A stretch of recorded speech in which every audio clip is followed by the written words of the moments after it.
Hello दोस्तों, स्वागत है आपकी हमारी मज़ेदार कहानियों की दुनिया में। बारिश की वो पहली सुबह थी जब आसमान से जैसे दर्द टपक रहा था।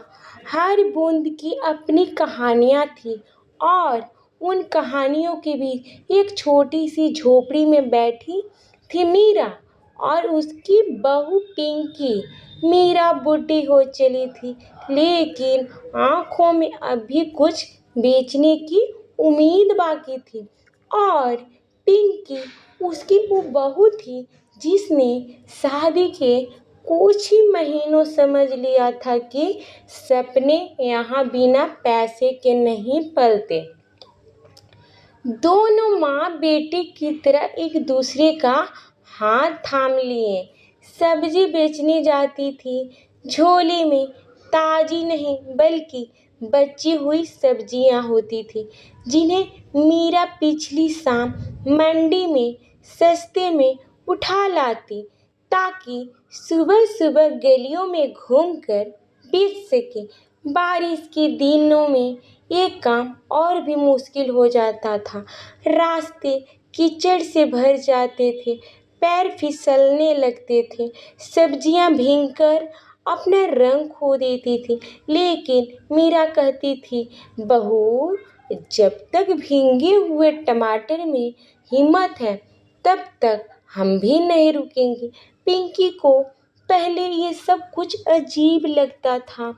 वो सोचती थी कि उसका भी हक है सुख सुविधा वाली जिंदगी पर। लेकिन जब उसने अपनी सास को भीगते हुए ठेले को ढकेलते देखा तो समझ गई कि ये सिर्फ सब्जी बेचना नहीं है, तो जिंदा रहने की जंग है।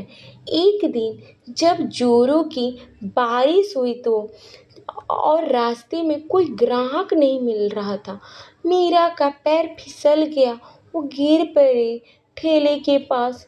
पिंकी ने तुरंत जाकर उसे उठाया उठाया उसने घुटने से खून बह रहा था, लेकिन मीरा के ओठों पर बस एक ही बात थी, बहू, टमाटर फैल तो नहीं रहे हैं।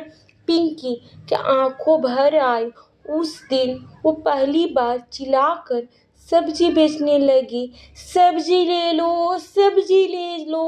उसने आवाज तो आसमान तक भी ऊंचा पाया। उसे लगा कि वो भी अपनी सास जैसी बन गई है, मजबूर नहीं मजबूत। धीरे धीरे मोहल्ले में सब उसे पहचानने लगे थे। लोग कहते थे कि वो दो औरत थे जो बारिश भी नहीं रुकती। कुछ बच्चे उन्हें बारिश वाली माँ बेटी कहकर बुलाने लगे थे। और पिंकी अब इस नाम पर शर्म नहीं बल्कि गर्व होता, क्योंकि अब वो जान चुकी थी कि सब्जियां सिर्फ पेट नहीं भरती बल्कि रिश्ते को भी सींचती है। एक दिन एक ही आदमी आया जिसने कहा कि वो उन्हें एक छोटी सी दुकान देना चाहता, क्योंकि उन्हें उनकी मेहनत पर बहुत छू लिया था।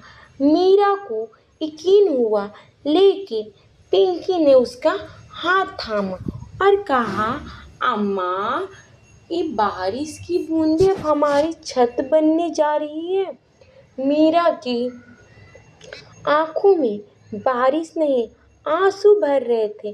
वो पहली बार बिना झिझक के पहले दिन ही उसने पिंकी को गले से लगाया, कहा, तू मेरी बहू नहीं, मेरी सहारा है।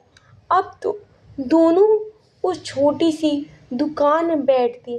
बाहर चाहे जितनी बारिश अब टपकती नहीं, बस टपती है मीरा की वह कहानियाँ जो हर ग्राहक को सुनाती। और पिंकी अब भी सब्जी तौलते वक्त मुस्कुरा देती, क्योंकि उसे पता है कि बारिश अब उनके लिए भीगते का मौसम नहीं, उम्मीद बन चुका था। और जब कोई पूछता कि इतनी बारिश में भी काम, तो मीरा